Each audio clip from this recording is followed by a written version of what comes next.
advice that the father was giving his son. And last time I spoke with you about pride, and empty pride that's rooted in hollowness, and that came from the word fakhr. And we dug into the word khayal or mukhtal, where Allah says He doesn't love anybody who is mukhtal and fakhur. Wallahu inna Allah la yuhibbu kulla mukhtalin fakhur. But there's another side of that that's really important, because you would think if someone doesn't have pride, then they have to have humility, right? And that's the other end of it. And we would think that humility is a noteworthy or a good quality. But humility also has a limit. So we have to be humble to Allah. So that's important. We have to be humble to our own mistakes and our own limitations. That's also important. But then when humility is gone unchecked, then it turns into a kind of weakness and cowardice. So what happens then is someone becomes more humble than they need to be. So if I ask somebody to, hey, can you give the adhan? No, who am I to give the adhan? I couldn't possibly give the adhan. I am a weak servant of Allah, and this is the member of the masjid, etc. Wait, hold on, chill out. You can give the adhan. And so when people become overly humble, then they start beating themselves up like they're worthless or they're nothing. Yes, before Allah we are His slaves. But you know what? Our Master declared that we're not worthless.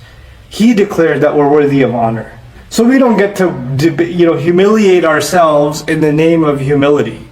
It's also not okay to humble yourself. I have to humble myself in front of my teachers, in front of my parents. I have to humble myself before people that know more than I do. That's just a fact of life.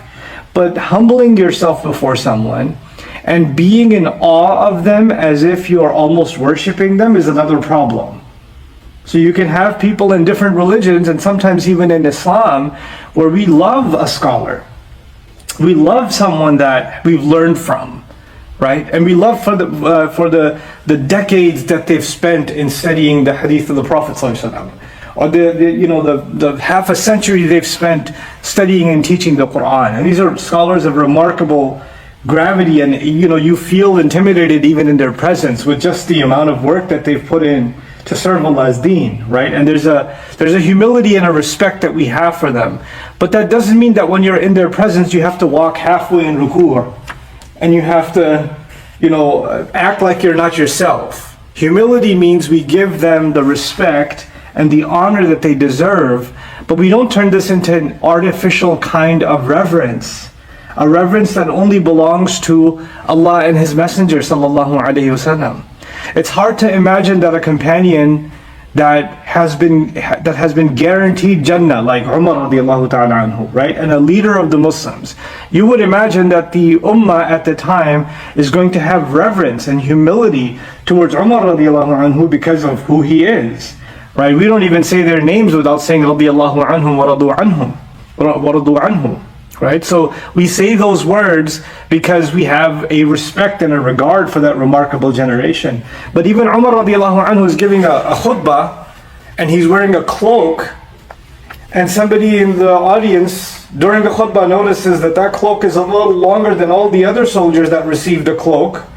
So they question him right away, even in the midst of the khutbah. They questioned him on it, because while humility to each other, which is something Allah describes in the Quran, أَشِدَّاءُ عَلَى الْكُفَّارِ رُحَمَاء بَيْنَهُم, and then He says أَذِلَّةٍ عَلَى الْمُؤْمِنِينَ. They are, true believers are humbled, almost powerless before each other, before believers, other believers.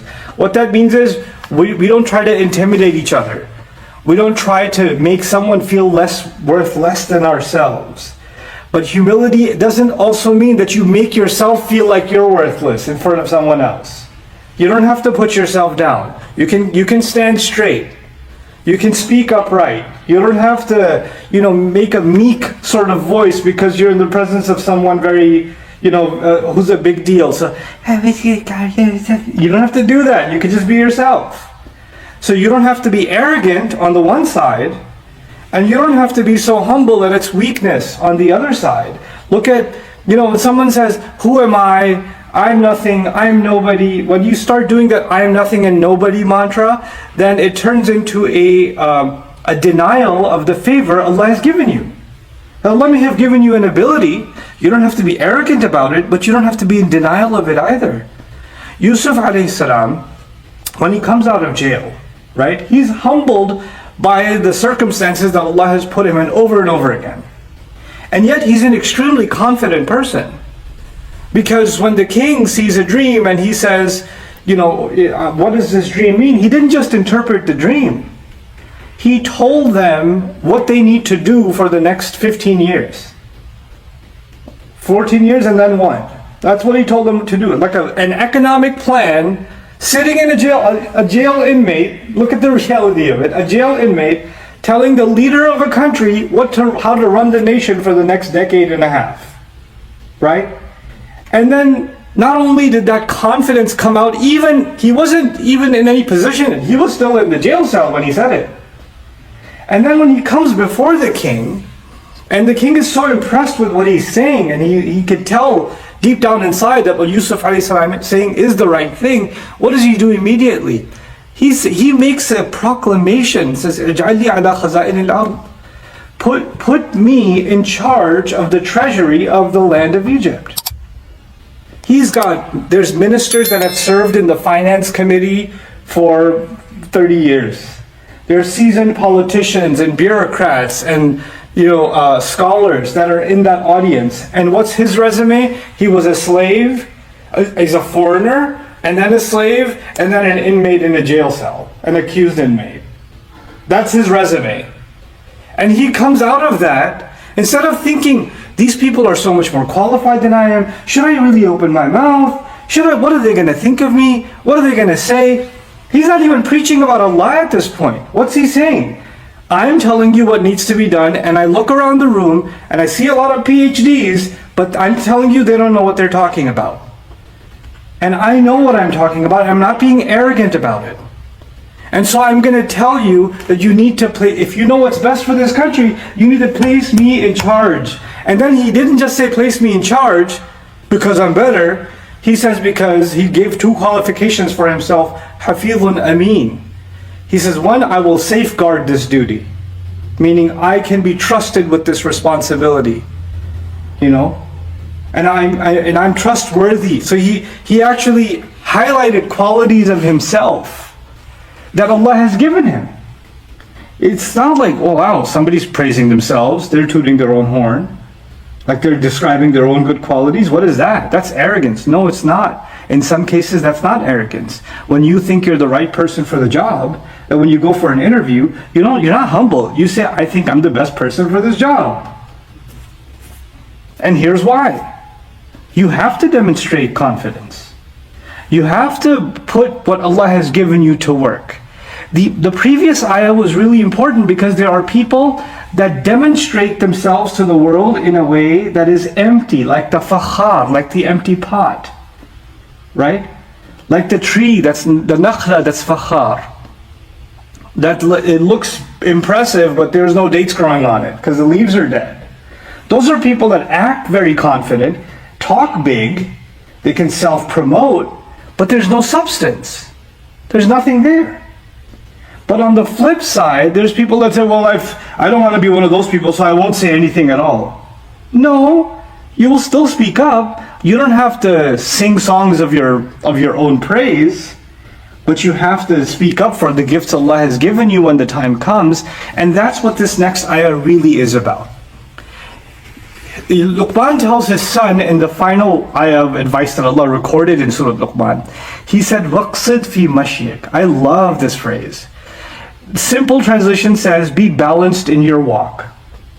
That's what the phrase means. It seems like simple enough. What's the big deal? What's the depth inside be balanced in your walk?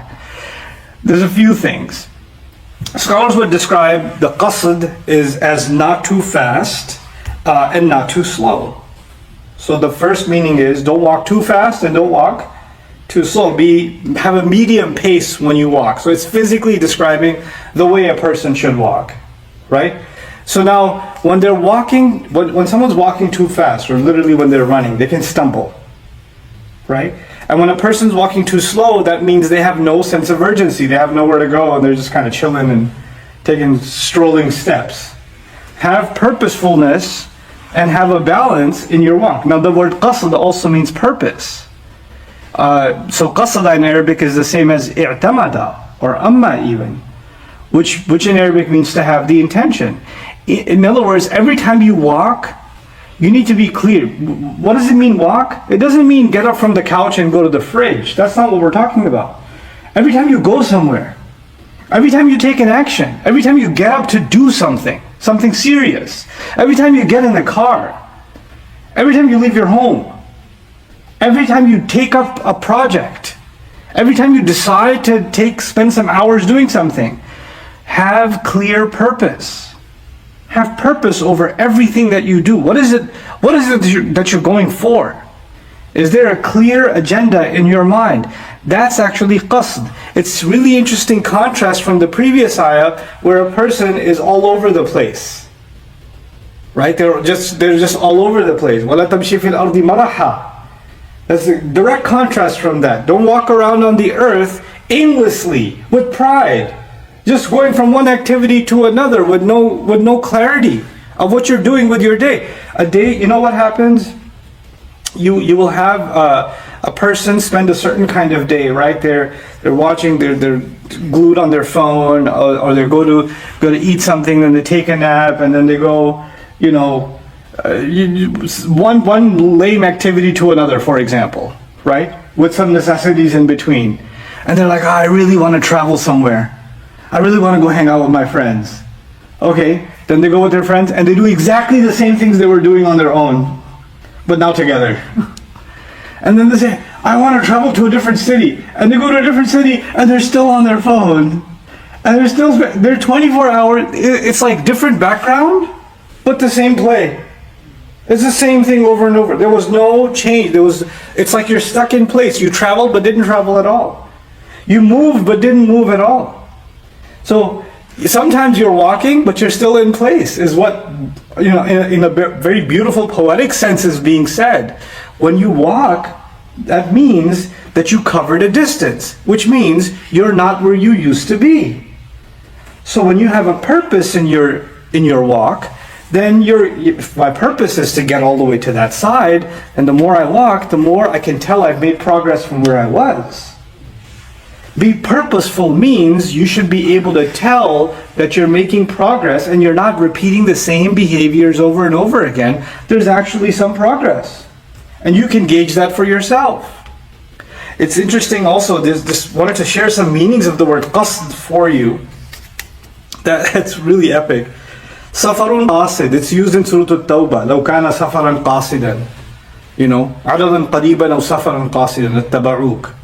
And so Tawbah, Allah says about the army, we won't go into that story, but I'll tell you, had it been a journey that was qasid, use the word qasid to describe the journey, safar, right? Now, what does the word qasid there mean? Sahlun qarib, it means a journey that was easy and the destination was nearby. So what is Allah saying, what is Allah recording on the tongue of Luqman that's so valuable? If we take note of that meaning of qasid, it actually is that sometimes you set a goal, like I'm going to memorize the whole Quran. It's a little big, that goal, a little bit too big.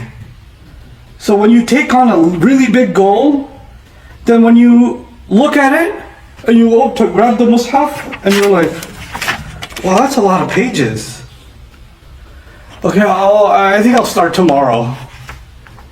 Because you get intimidated, because you set a goal that's so big that you feel like even if you take a single step, it won't matter.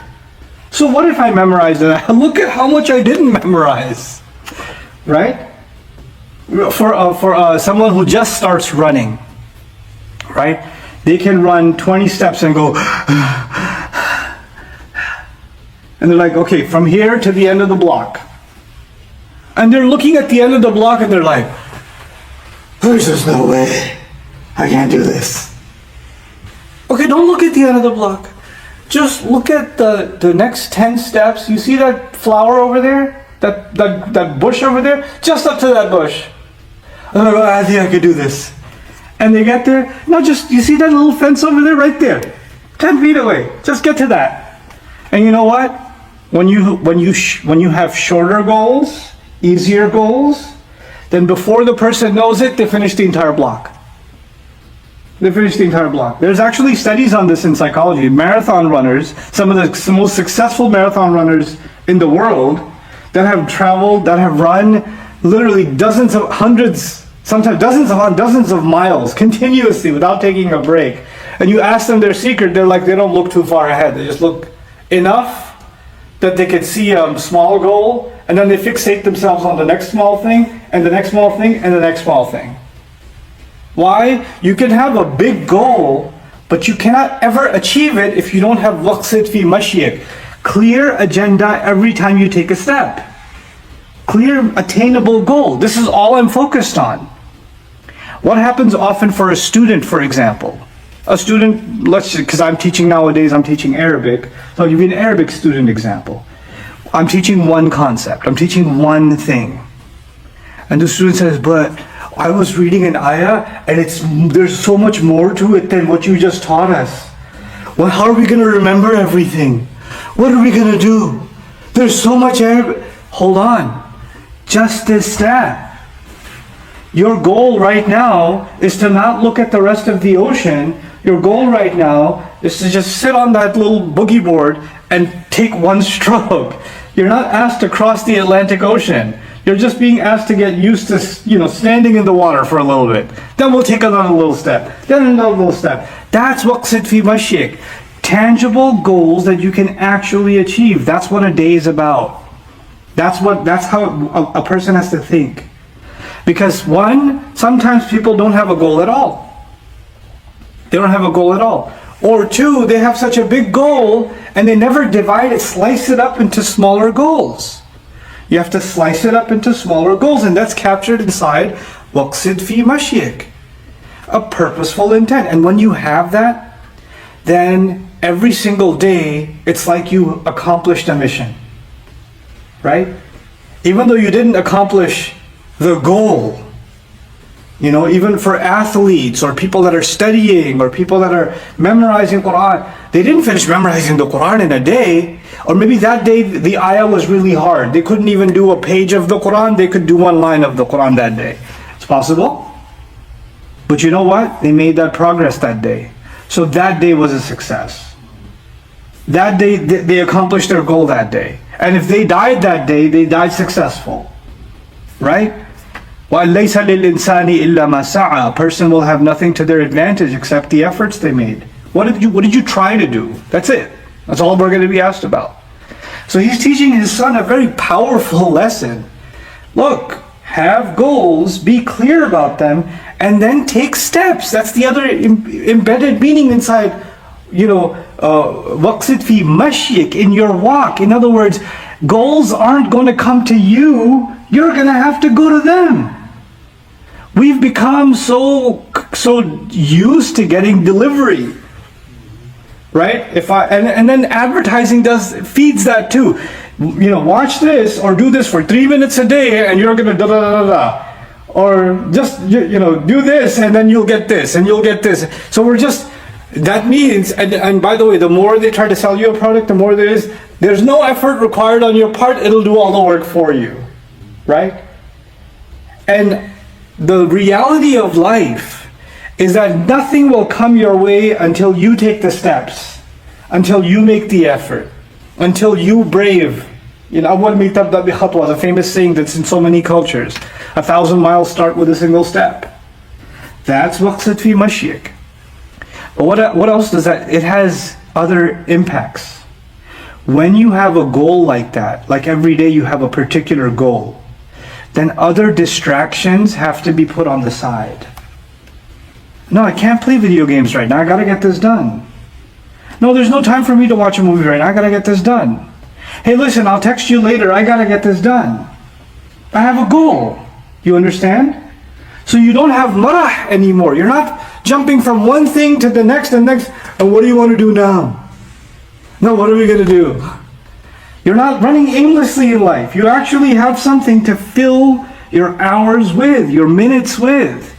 And once you accomplish that, then you can reward yourself and take a break. Great. But you at least feel like that day was a success. That day I accomplished something. And when you do that, this is the last part of this at least this ayah. Where does confidence come from? Confidence doesn't just come from, well, you have to be brave and you have to not be nervous and intimidated by other people. No. Confidence comes when you have a purpose and you're accomplishing that purpose. You're so focused on your goal that other people become invisible. You ever see a child that's building Legos? Like the universe stops existing because they've got a goal. They're just building it. Empires around them can rise and fall. They're still building it. Because they're not looking at what anybody else is doing. When you are clear about your goals, then other people and how well they're moving forward, or they're not moving forward, or whatever else they're doing, all of that becomes irrelevant. All of that just disappears from your mind. And when that happens, what is confidence? Confidence means you're sure of what you're doing. You find meaning in what you're doing. You don't need to prove yourself to anybody. You have nothing to prove because you already have a goal. You're working towards that. And when somebody else comes and says, by the way, I know some people that have the same goal, they're way better than you.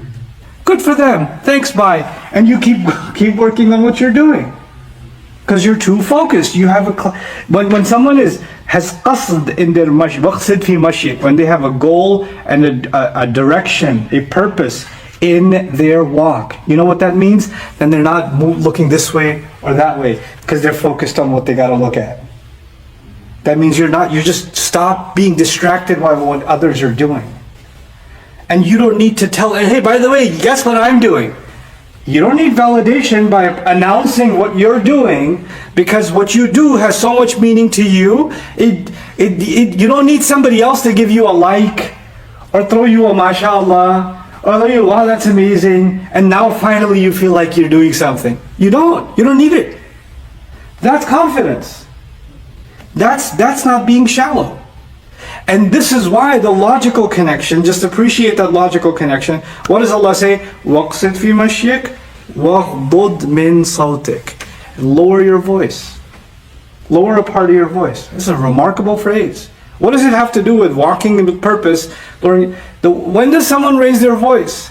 Someone raises their voice because they want attention. Someone raises their voice because they want other people to listen to them and stop what they're doing. But when you're clear about what you're doing, you don't need to overpower anybody else's voice. And when you really have purpose in life, when you really have purpose every day, then anybody who wants to benefit from your purpose, you don't have to scream loud and out loud to get their attention. They'll come to you. They'll say, wait, I'm too far away from them. I can't hear what they're saying. I'll go closer to them. You don't have to raise your voice to get to them. They'll just come to you. This is a philosophy of even entrepreneurship, of projects. Some of you want to start Islamic projects, want to start something new, right? And there's a principle behind it. Here we're learning a principle in life and of the things you're going to do in your life.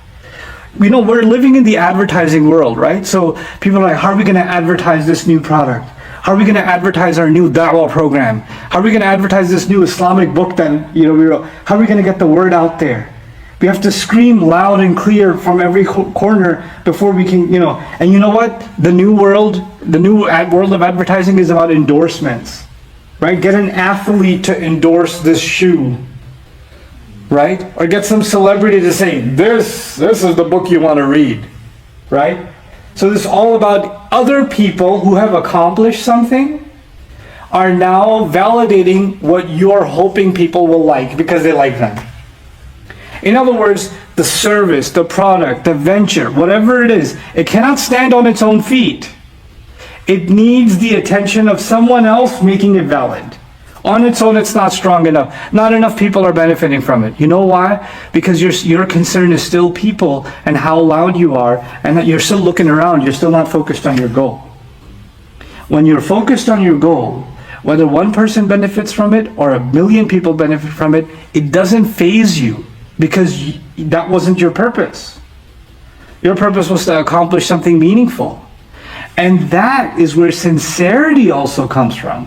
That's where not being a fake person comes from. Because the people that are fake that we talked about last time are so concerned about what? Everyone else. And the people that are real and the people that are legit in their life are people that have a goal in front of them and they don't dissuade themselves. Nothing distracts them from their goal. And those are the people that I would argue Allah gives qubul to. Allah gives acceptance to them. Because they show Allah sincerity in whatever they do, then people's hearts gravitate towards them anyway. They didn't have to cry and get attention from everyone. Their work, their contribution, their effort spoke for itself. And when someone comes on board and says, hey, I want to take a part in what you're doing, well and good. And if nobody came, well and good. I'm reminded of Rasulullah sallallahu alaihi wasallam in Surah Tabuk, in Surah Tawbah, in the Battle of Tabuk rather, where Rasulullah sallallahu they were passing through a valley and the army ran away from the Prophet because the archers started shooting at the entire military battalion from above, right? And Allah revealed in the surah, إِلَّا تَنْصُرُوهُ فَقَدْ نَصَرَهُ اللَّهُ. If you don't aid him, Allah has already aided him. You think he needs you to be the valid messenger of Allah? Unless the Muslim army is there standing next to him, defending him. And if they're not, then he has failed in some way.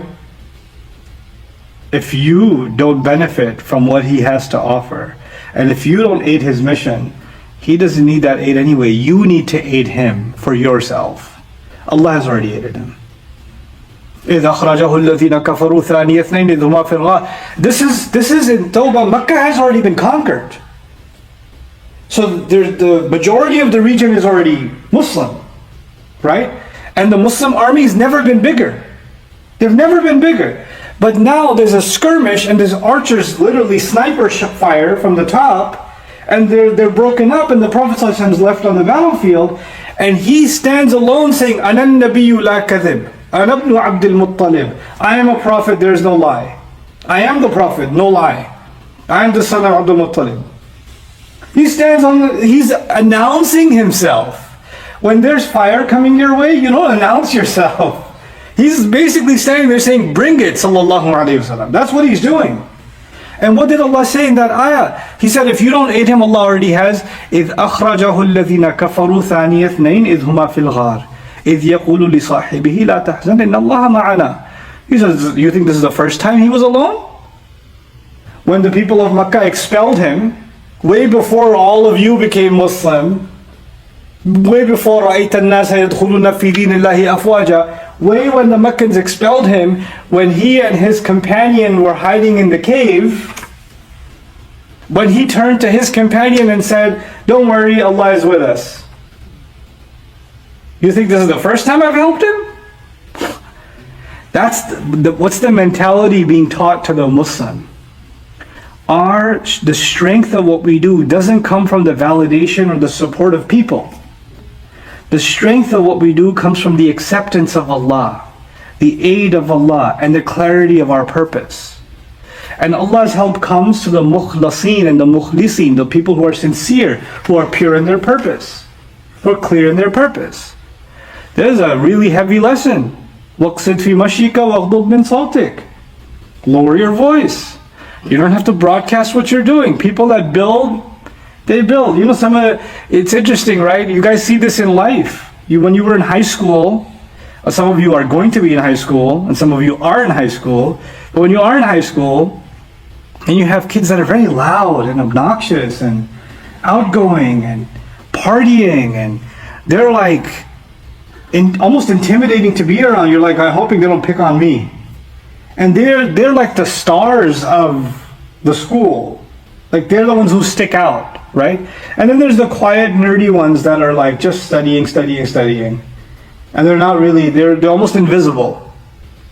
Fast forward 10 years, right?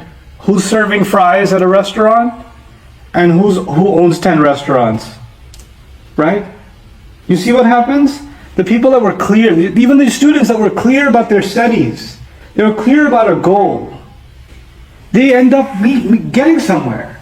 And they didn't have to raise their voice. They didn't have to raise their voice to get there. They got there. And then there are people who are very loud and seemed like they were the people to emulate, the people to be like. What did they accomplish in life? Where did they get with their life? واقصد في مشيك واغضض من صوتك إن أنكر الأصوات لصوت الحمير. There's a few other things inshallah we'll learn about this ayat in next week's khutbah. بارك الله لي ولكم في القرآن الحكيم ونفعني وإياكم بالآيات والذكر الحكيم.